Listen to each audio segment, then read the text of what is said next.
Le réveil de l'info, c'est Atlantic Radio. Les décodeurs, jusqu'à 9h30, c'est votre rendez-vous dans lequel on décrypte, on analyse, on parle d'actualité. Avec 2 décodeurs aujourd'hui. Alors, bon, c'est évident, bien sûr, aujourd'hui il pleut, aujourd'hui il y a des embouteillages, donc je m'attendais franchement à ce qu'il y ait du retard dans les décodeurs. Mais non, Aziz Saïdi, consultant média, il est arrivé même en avance.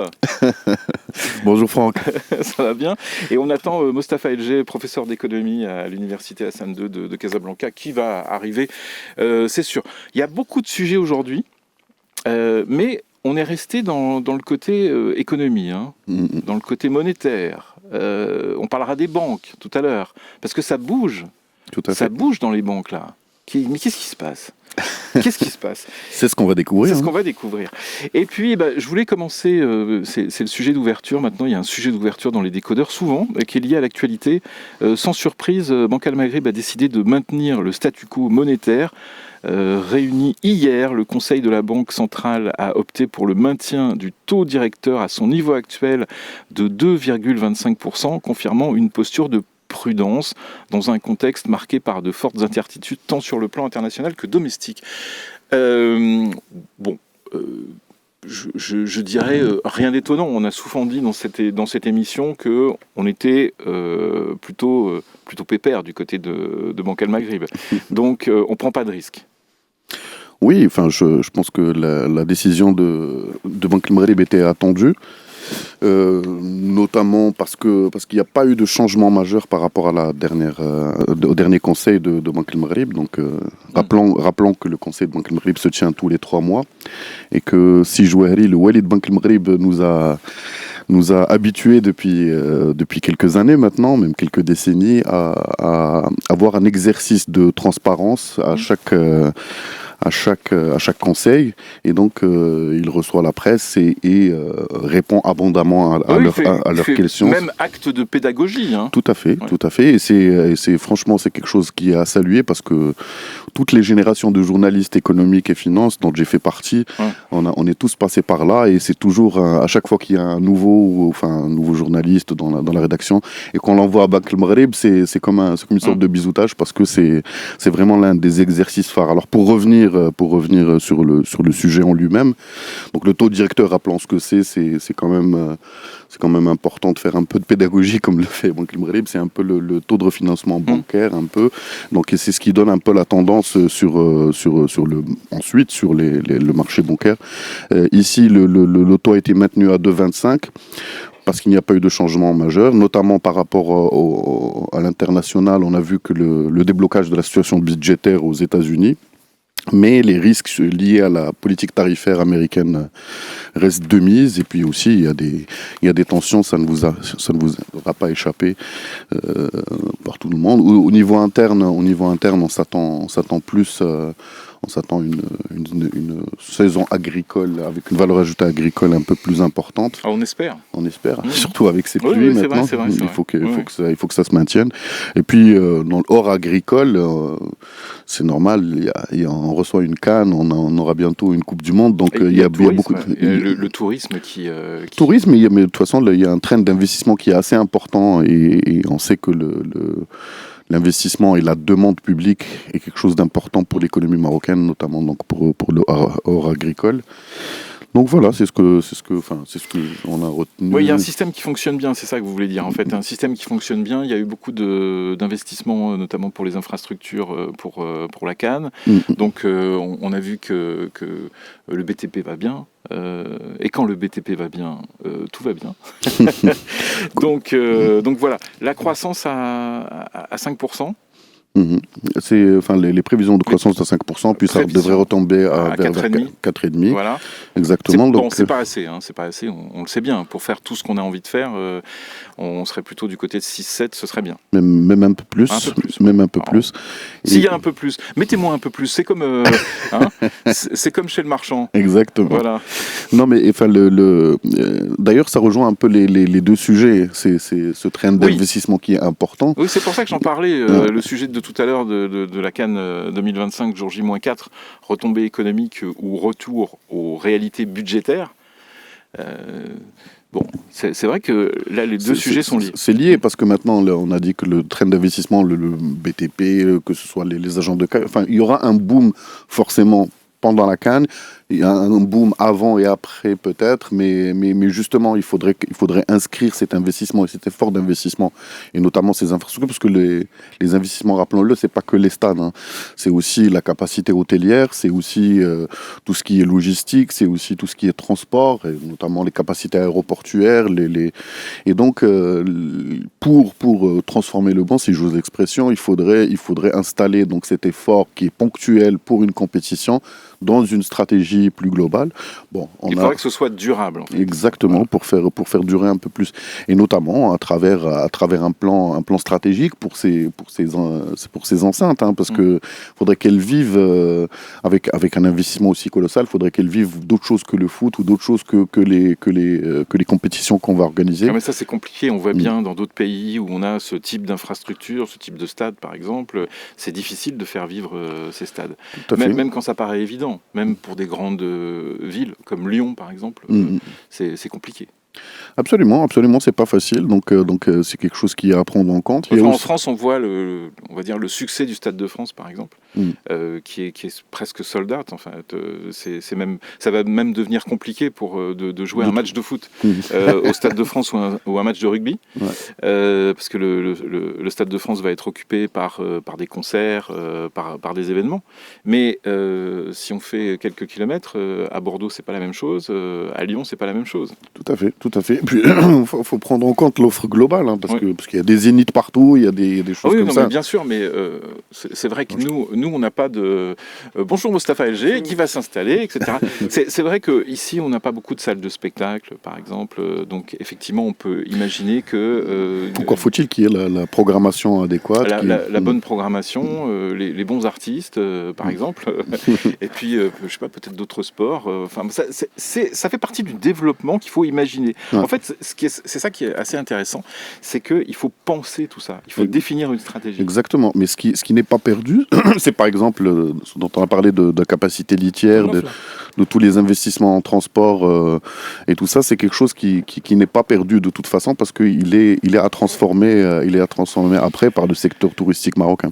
On va accueillir Mustapha LG, qui est là, et ça va ? Très bien, désolé. Bon, les intempéries, tout ça, c'est normal, on s'attendait à ça. Exact. Alors, là, vous avez combien de temps là je sais pas, je me tourne vers Youssef. 30 secondes, on reviendra après, hein, sur l'autodirecteur. Très bien. Premier sujet, on commente le taux directeur. Premier commentaire sur ce taux de directeur qui reste au même niveau, on va dire. Tout à fait. Donc, je pense que la communauté financière s'attendait à un statu quo, puisque déjà, il ne faut pas oublier que la Banque Al-Maghreb a fait 3 efforts auparavant pour ramener ce taux à 2,25. Ce qui est important de noter, c'est qu'il y a un délai de transmission de ces baisses de taux directeurs. Donc, ce que j'ai constaté, que Banque Al-Maghreb a fait un effort de baisser ce taux directeur de pratiquement 75 de base, et les taux moyens débiteurs, parce que c'est ça l'intérêt, c'est que les entreprises bénéficient de cette baisse de taux directeur pour relancer l'investissement et la croissance. Encore faut-il que les banques répercutent. Tout à fait. Alors justement, il y a un chiffre important dans la conférence de haute facture de Banque Al-Maghreb, comme à l'accoutumée. Il y a un effort de 56 points de base. Maintenant, la grande question, c'est que c'était des taux moyens. Est-ce que ces taux ont profité aux TPME ou bien aux grandes entreprises? C'est là où il faut peut-être creuser pour avoir l'impact. Parce que l'intérêt, c'est que cette baisse de taux profite aux petites entreprises. Et on a vu tout ce qui est fait maintenant. Surtout la semaine dernière, il y a une grande convention. Tout à fait. Et connaissant un peu le secteur bancaire, parce que je suis moi-même banquier, il y a ce qu'on appelle donc... en de prix de corriche. Voilà, donc des ratings. Et si, vous nous étonnez. Voilà, si ces entreprises ont des ratings, une notation qui n'est pas bonne, pas forcément, ils vont payer le taux le plus élevé. D'où peut-être la suite des discussions. On va rentrer dans les détails techniques. On revient juste après les infos de Karim Droné sur la même thématique, parce qu'on a encore plein de choses à dire. Ouais. Débat, analyse, opinion. Le réveil de l'info. C'est Atlantique Radio. Les décodeurs, avec aujourd'hui Mostafa Elgé, professeur d'économie entre autres à l'université Hassan II de Casablanca, et Aziz Saïdi, consultant média, entre autres aussi. Beaucoup de choses sur vos cartes de visite, messieurs. 8h43, on va continuer à parler de Banque El Maghrib et de ce taux de 2,25%. Qu'est-ce que j'aimerais, juste pour ceux qui nous écoutent et qui ne seraient pas des spécialistes de la monnaie, spécialistes bancaires, je sais qu'il y a beaucoup de gens qui travaillent dans les banques, qui nous écoutent, bien sûr. C'est quoi un taux monétaire ? Alors, le taux directeur, tu veux dire. Le taux directeur, pardon. Donc, oui, tout à fait. le taux directeur est un taux de référence auquel Banque El Maghrib avance des liquidités aux banques commerciales. C'est ce qu'on appelle la monnaie banque centrale. Oui. Les banques commerciales, si elles se refinancent à un taux relativement bas, comme c'est le cas actuellement de 25, il ne faut pas oublier qu'il était avant beaucoup plus, à 3,5. Donc, si les banques se refinancent à un taux bas, forcément, elles vont distribuer des crédits à un taux relativement bas. Parce qu'ils achètent la matière première des banques, c'est liquidité. Ouais. D'accord ? Si le taux, quand est-ce qu'on baisse le taux directeur ? C'est quand l'inflation n'est pas là, elle est basse, et on voudrait relancer la machine économique, favoriser la croissance. On augmente le taux directeur quand il y a trop d'inflation pour calmer les ardeurs et ne pas oublier qu'une des missions de Banque El Maghrib, c'est la stabilité des prix. Donc c'est un instrument de politique monétaire, le taux directeur. D'accord. D'accord ? Ok. Maintenant, la grande question, est-ce que les banques commerciales répercutent cette baisse de taux directeur sur les taux de crédit à l'économie ? D'après l'excellente conférence à l'accoutumée de M. Jouari, oui, il y a une baisse de taux depuis le début de 75 points de base. Le délai de transmission est long, c'est normal parce qu'il y a des crédits qui courent. Et à ce jour, les taux d'intérêt moyens, je dis bien moyens, parce que moyen cache beaucoup de choses, ont baissé de 58 points de base. D'accord. Maintenant, c'est beaucoup. C'est beaucoup ou c'est pas beaucoup ? C'est bon. Oui. Maintenant, il faut creuser. Est-ce que ces taux bas profitent aux grandes entreprises, aux corporates ? Ce n'est pas ça l'enjeu. Nous souhaiterions, tous les économistes souhaitent, et même les financiers, que ça profite aux petites entreprises qui ont besoin de ressources. Je pense que la décision qui a été prise la semaine dernière, la grande convention pour la charte de la PE, la petite entreprise, l'effort qu'a fait Banque El Maghrib pour refinancer les banques pour tous les crédits aux petites entreprises à 2%, va favoriser cette baisse. Et il y a une réunion début janvier, je crois le 4, une grande messe de GPBA Banque El Maghrib pour inciter les banques à faire un effort sur le financement, le coût de financement des petites entreprises, parce qu'il y a beaucoup de petites entreprises qui agonisent à cause des problématiques de trésorerie, les délais de paiement sont longs, etc. Ok. Aziz, vous voulez rajouter quelque chose ? Non, juste rappeler que la mission principale de Banque El Maghrib, c'est la stabilité monétaire. Donc, ce levier du taux directeur est une manière pour elle de contrôler la masse monétaire, et donc forcément, c'est un instrument de stabilisation. Parce que si par exemple les taux sont trop bas, couplé à une inflation, c'est quelque chose qui peut être dangereux. Et puis de l'autre côté, on peut risquer l'assèchement si on a un taux qui est trop élevé avec... Alors, on connaît la prudence de M. Jouari, on salue la prudence de M. Jouari, mais qu'est-ce qu'on attendait de Banque El Maghrib là, dans les semaines qui viennent de s'écouler? On attendait que ça baisse encore, que ça monte? Qu'est-ce qu'on attendait? Moi, je pense que la plupart de l'écosystème financier s'attendait à un statu quo. Pourquoi? Parce que l'environnement international, comme l'a dit M. Jouari, est incertain. D'accord? Et si je fais un peu d'histoire, il y avait le Covid. Après le Covid, on est à peine sorti. Il y a eu cette guerre russo-ukrainienne. Après, il y a attention, il y a aussi... C'est surtout la politique, la politique tarifaire de Trump. La politique tarifaire de Trump. Chaque matin, il taxe un pays. Oui. Donc, il y a un environnement géostratégique incertain. Il n'y a pas de visibilité. D'accord? et beaucoup d'économistes, beaucoup de grands opérateurs le disent.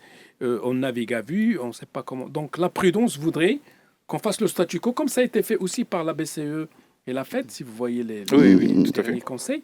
Donc, le temps de voir plus clair. Le taux d'inflation, c'est bon au Maroc. Il est maintenant, on parle de 0,8. D'accord, parce qu'il y a la baisse.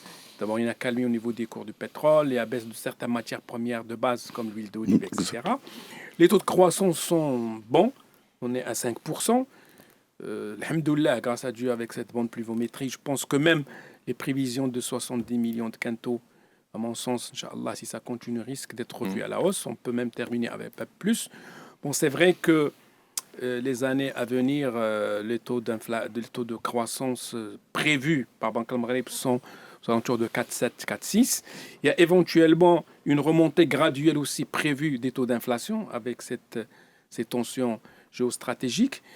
Donc, la prudence voudrait qu'on fasse le statu quo et qu'on observe, comme l'a dit M. Jouari. Et on s'attendait aussi au statu quo parce que, comme l'a dit M. Jay, il y avait des efforts de la part de Banque el-Maghreb avant. C'est-à-dire qu'on a sur les derniers conseils, on a eu des baisses consécutives, ce qui fait qu'on est à 3 baisses consécutives. Exactement. Est-ce qu'on n'est pas parti dans un trend un peu risqué, c'est-à-dire, on l'a dit, la situation internationale, il n'y a pas de raison que ça se calme. Ça peut se déclencher sur d'autres fronts. Les droits de douane, ça peut éclater aussi. Il peut y avoir des tensions encore entre la Chine et les États-Unis. Beaucoup de choses. Et puis, il y a ce qu'on disait tout à l'heure avec Aziz. On a fait beaucoup de dépenses pour la CAN, pour les infrastructures, etc. Alors, évidemment, il y a des domaines comme le BTP, comme le tourisme, beaucoup de le tourisme, etc., qui vont très très bien. Mais là, on est un peu euphorique, c'est la fin de l'année 2025. Déjà, en 2026, on va se réveiller. Donc finalement, ça va rester comme ça pendant assez longtemps. Tout à fait. Donc, moi, je pense que... Non. Pour l'impact de la CAN, il est là. En termes, comme vous avez dit, BTP, il y a des grands chantiers structurants. Il y a la CAF, mais il y a aussi la Coupe du Monde, les échéances de 2030, avec les grands projets structurants. Tout l'effort qui est fait au niveau de l'infrastructure, un effort colossal, des investissements publics colossaux. Il y aura un impact sur le tourisme, sur les activités de BTP, éventuellement, et sur d'autres activités qui sont dans l'écosystème du tourisme. Il y a aussi des recettes en termes de transmission, il ne faut pas l'oublier. Donc c'est très important. J'ai entendu hier dire qu'il y a 4000 agences de presse accréditées, avec donc des droits qui vont payer. Maintenant, on fera aussi le bilan, parce que les investissements sont très lourds. Et par la suite, l'entretien de ces investissements aussi, il est assez lourd. Moi, je pense que en fait, l'effet attendu de la CAN, et heureusement qu'il y a la Coupe du Monde. On est passé dans le deuxième sujet. On glisse très gentiment. Formidable. Alors, le deuxième sujet, je le rappelle pour les auditeurs. Donc, CAN 2025, jour J-4, retombées économiques ou retour aux réalités budgétaires. Exact. Voilà. Donc, ce que je disais, c'est que par rapport aux retombées de la CAN et a fortiori de la Coupe du Monde, il y a plusieurs, on peut les prendre sur plusieurs plans. Il y a d'abord l'impact direct, comme vous l'avez dit, des secteurs comme le BTP, comme l'hôtellerie, comme les services, comme le transport, comme la logistique.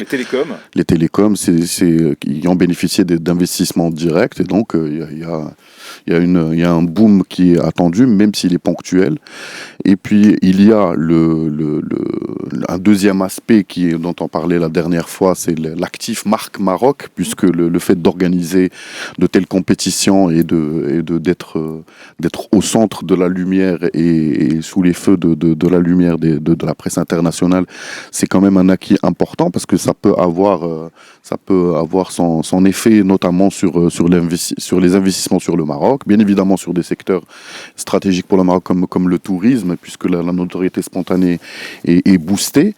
Et puis il y a un troisième troisième aspect, et c'est là où c'est important de préciser les choses, parce que si ces investissements restent ponctuels et liés complètement à une compétition comme la CAN et ensuite à la Coupe du Monde, je pense qu'il y aura un énorme gaspillage.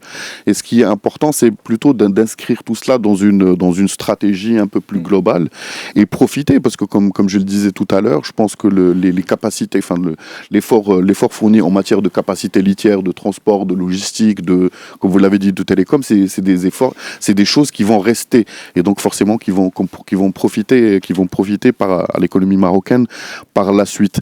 Mais par contre, il y a d'autres aspects. La plupart de ces emplois et de ces jobs créés, c'est des jobs ponctuels. Ouais. Et donc, pour pouvoir les transformer en partie en emplois pérennes, il faudrait inscrire cela dans une stratégie plus globale. Comme je le disais tout à l'heure, nous avons la chance maintenant. Pour moi, la CAN, c'est une sorte de répétition. Donc, c'est préparatif pour un plus grand événement qui est celui de la Coupe du Monde. Et donc, justement, on a la chance d'avoir comme à l'époque, un bac en blanc donc, pour bien jauger les choses. Et donc a fortiori, utiliser les bonnes recettes pour la Coupe du Monde. Répétition générale. Une répétition générale. On le sait, dans les médias, on fait souvent ça. Voilà. Il y a eu quand même un coût global assez important, soutenu par l'État et les collectivités, notamment ces infrastructures, ces stades. Est-ce que ça va pas avoir un impact à un moment donné sur les finances publiques ?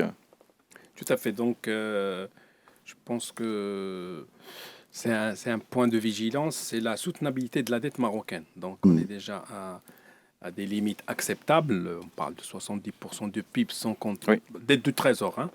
L'avantage que nous avons, c'est que les 3/4 sont dirhams, donc il y a un quart qui est en devise, parce que quand vous êtes exposé en devise, il y a le risque de change qui est important, en dépit des couvertures et des swaps que fait la direction du Trésor.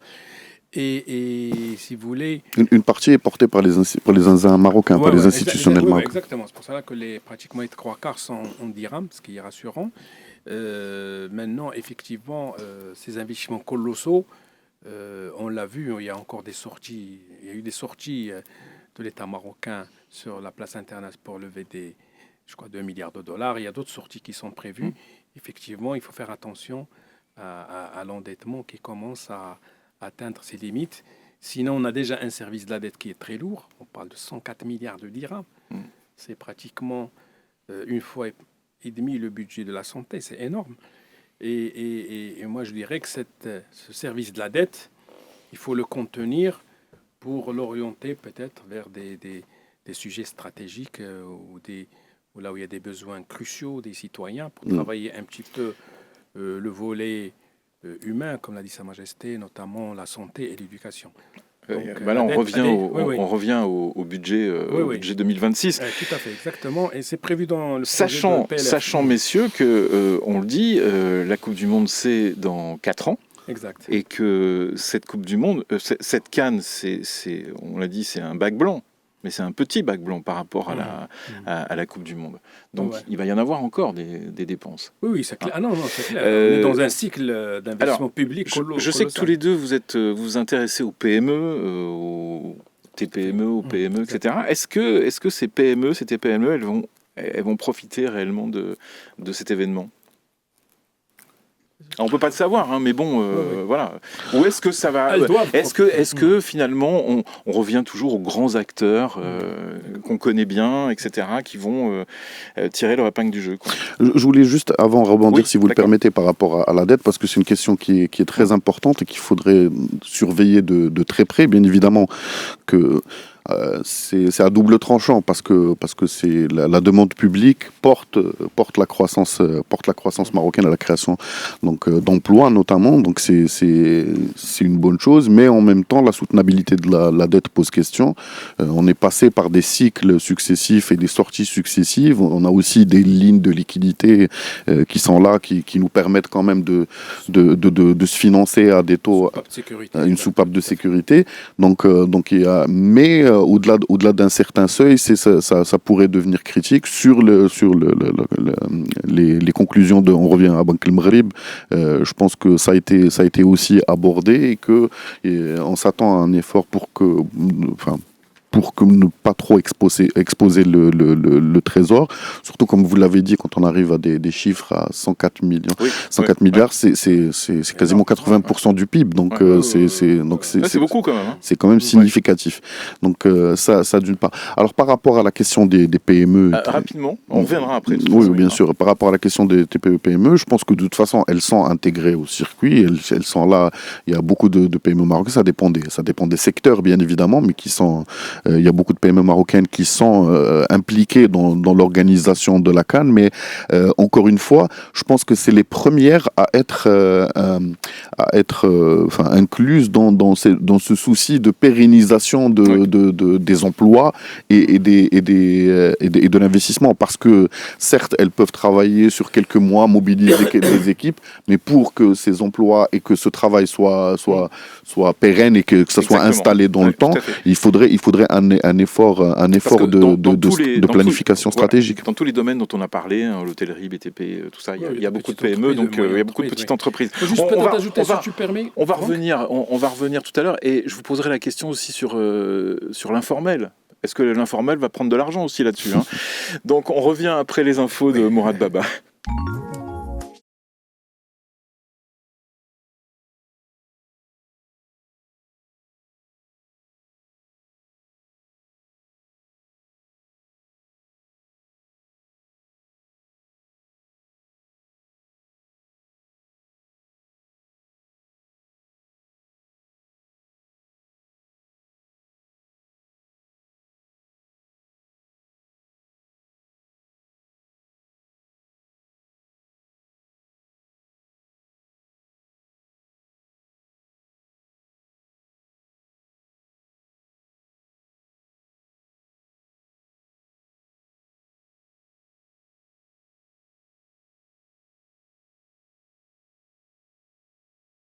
« 9h15.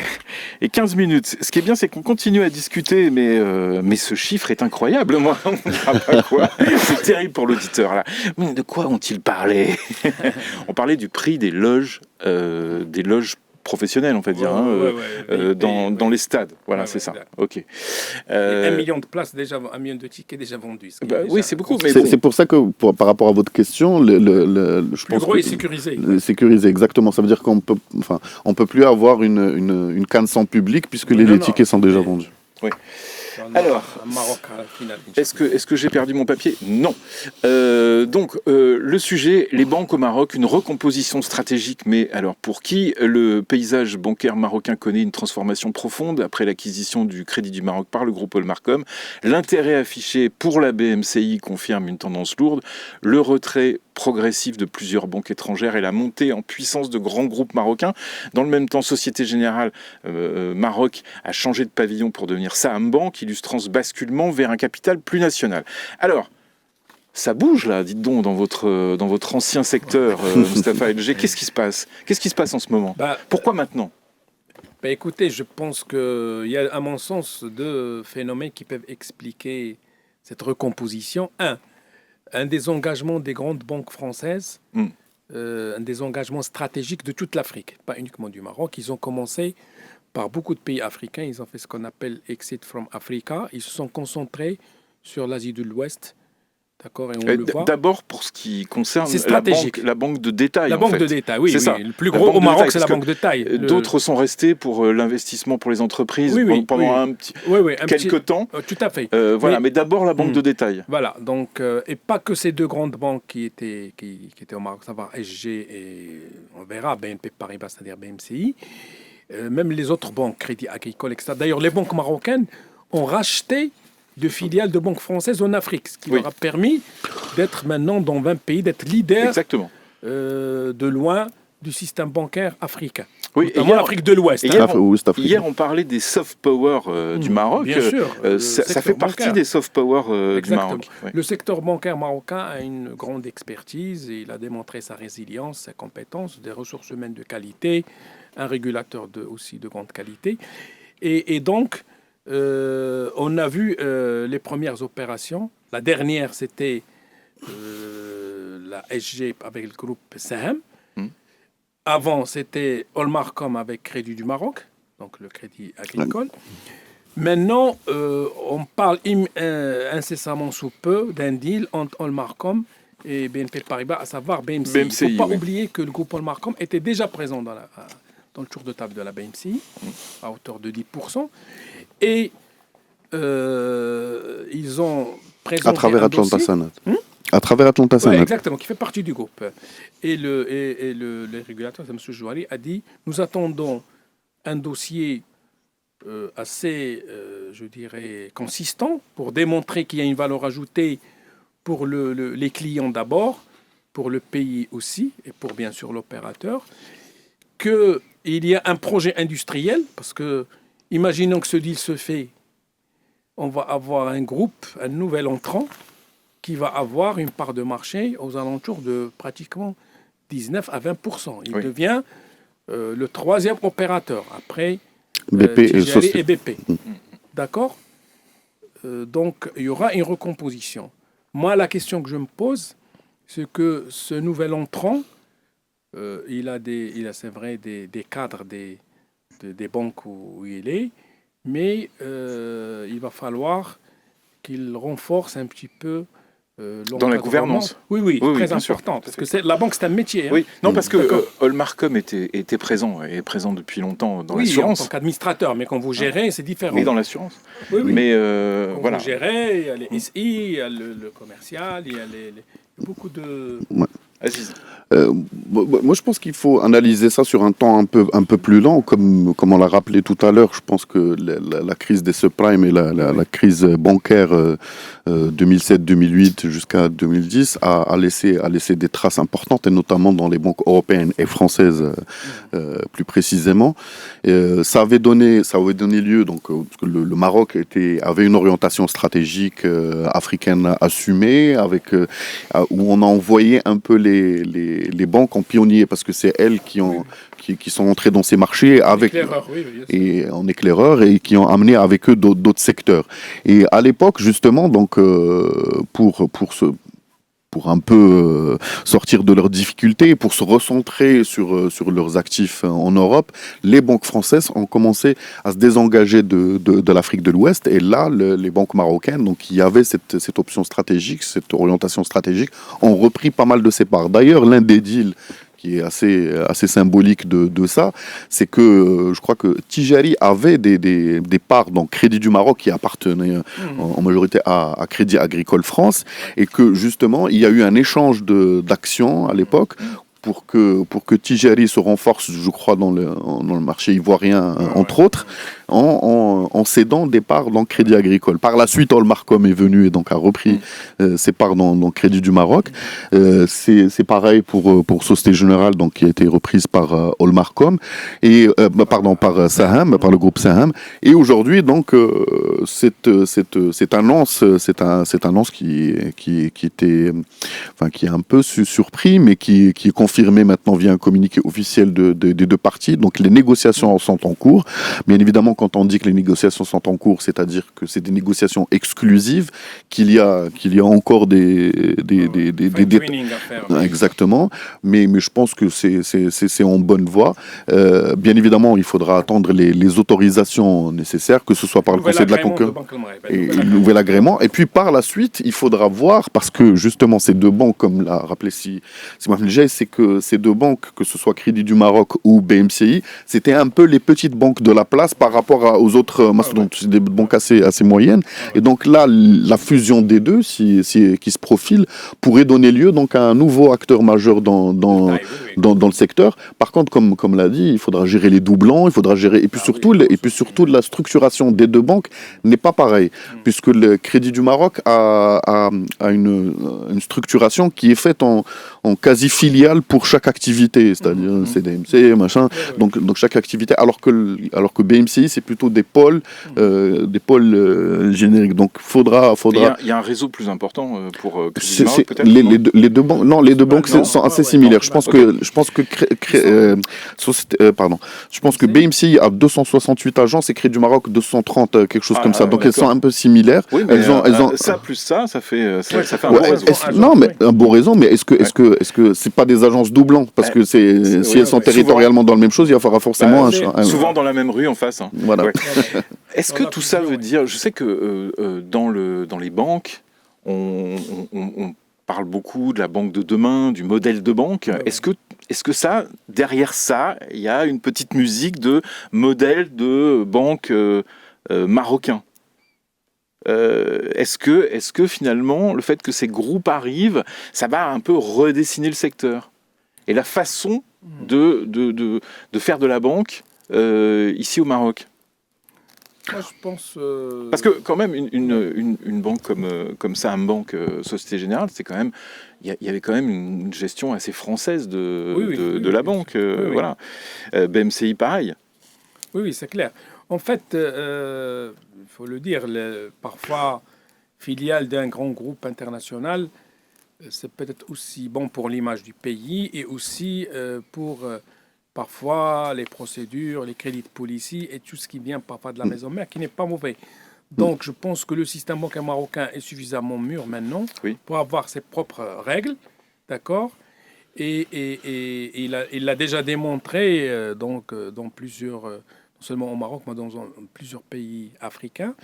Et moi je pense que vous avez parlé de la banque de demain. La banque de demain sera plus une banque, je pense, digitale. Ou même au lieu d'aller vers la brique, on va vers le clic.